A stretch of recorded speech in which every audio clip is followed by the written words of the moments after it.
Shivneri news शिवजन्मभूमी या news चॅनलमध्ये आपल्या सर्वांचे सहर्ष स्वागत. साहिल आणि ज्ञानेश्वरी या दोन्ही उभयतांना मी आज मनापासून खूप खूप शुभेच्छा देतो. त्यांचं वैवाहिक जीवन सुखाचं, समृद्धीचं, आनंदाचं जावो, त्यांची वाटचाल यशस्वी हो, अशा मनापासून मी शुभेच्छा देतो. खरं म्हणजे आज सगळे संत, वारकरी, विविध क्षेत्रातले मान्यवर, आताच आपले बागडे नाना गेले आणि विविध लोक, इंदोरीकर महाराजांवर प्रेम करणारे सगळे लोक इकडं आज आल्याशिवाय राहणार नाहीत, अशा प्रकारचं काम इंदोरीकर महाराजांनी केलंय. कीर्तनाच्या माध्यमातून अगदी सरळ, साध्या, सोप्या भाषेत लोकांच्या मनाला भिडेल असं विनोदी शैलीमध्ये पण करतात ते विनोदी.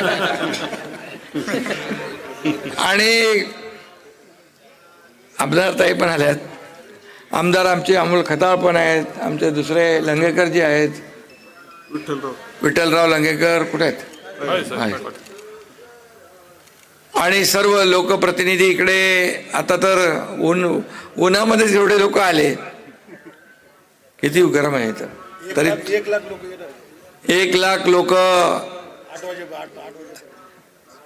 त्याहीपेक्षा जास्ती लोक येतील. तर इंदोरीकर महाराज म्हटल्यावर काय, माणसांचा पाऊसच आहे नाही का. जसा यांचा शब्दांचा वर्षाव असतो कीर्तनातून, तसं यांच्यावर प्रेम करणारे लाखो लोक इथं सगळीकडे महाराष्ट्रामध्ये, देशभरात आज त्यांचं समाज प्रबोधनाचं काम सुरू आहे. आणि अनेक लोक त्यांना दिशा देण्याचं काम इंदोरीकर महाराजांनी केलं. आणि संत परंपरा जी आहे, वारकरी परंपरा आहे, ही महाराष्ट्रामध्ये खूप मोठी आहे. आणि त्यामुळे आषाढी असू द्या, कार्तिकी असू द्या, दर महिन्याच्या एकादशी असू द्या, हा वारकरी संप्रदाय महाराष्ट्राचा खऱ्या अर्थाने एक पाठीचा कणा आहे. आणि वारकरी संप्रदाय आपल्या प्रबोधनातून भजन, कीर्तन, प्रवचन या माध्यमातून समाजाला दिशा देण्याचं काम करतात. आणि म्हणूनच खऱ्या अर्थाने महाराष्ट्र ही शूरांची, वीरांची, संतांची, वारकऱ्यांची भूमी आहे. आणि म्हणून वारकरी संप्रदाय या महाराष्ट्रामध्ये खूप मोठ्या प्रमाणावर आहे. आणि म्हणून वारकरी संप्रदायासाठी अगदी जे जे काही करता आलं ते इंदोरीकर महाराज त्यांच्या टीमने केलंच आहे. आणि मी मुख्यमंत्री असताना देखील अनेक योजना वारकरी संप्रदायासाठी, वारकरी दिंड्यांसाठी, आपण अनेक पंढरपूरला देखील विकास कामं केली. आता देखील देवेंद्रजींच्या माध्यमातून हे काम पुढं सुरू आहे. आणि म्हणून या महाराष्ट्राला पुढं नेण्यासाठी, या महाराष्ट्राला सुजलाम सुफलाम करण्यासाठी, या आमच्या लाडक्या बहिणी देखील उन्हामध्ये आहेत इकडं. मग माझी लाडकी बहीण योजना सगळ्यात मोठी झाली, एक दे सुपरहिट नाही का. आता काय राजकीय बोलणार नाही मी, पण त्या लाडक्या बहिणीने सगळं टांगापलटी करून टाकलाय, घोडे फरार. आणि माझ्या लाडक्या बहिणींना देखील खूप खूप शुभेच्छा देतो. लाडके भाऊ इकडं आहेत, त्यांनाही शुभेच्छा देतो. हे राज्य सर्वसामान्यांचं आहे, हे राज्य कष्टकऱ्यांचं, शेतकऱ्यांचं, वारकऱ्यांचं, माझ्या लाडक्या बहिणींचं आहे.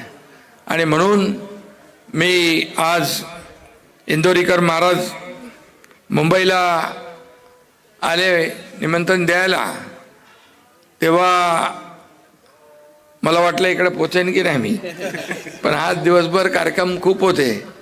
पण ते कार्यक्रमामध्ये देखील मी इंदोरीकर महाराजांना शब्द दिला होता, मी कसाही करून पोचणार, आणि पोचलो मी.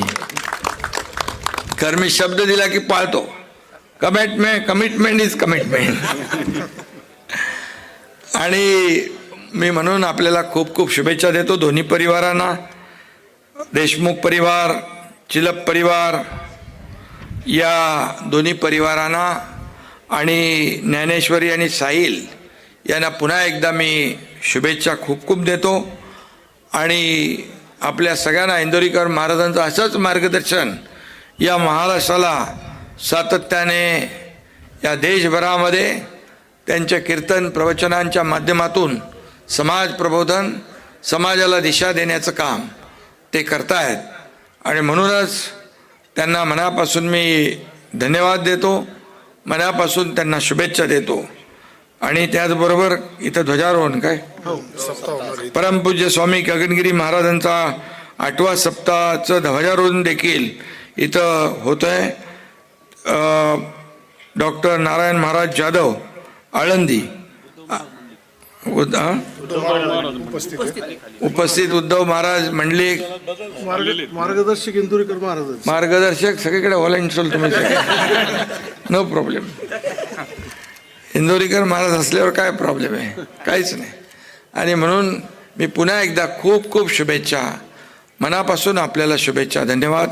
जय हिंद, जय महाराष्ट्र.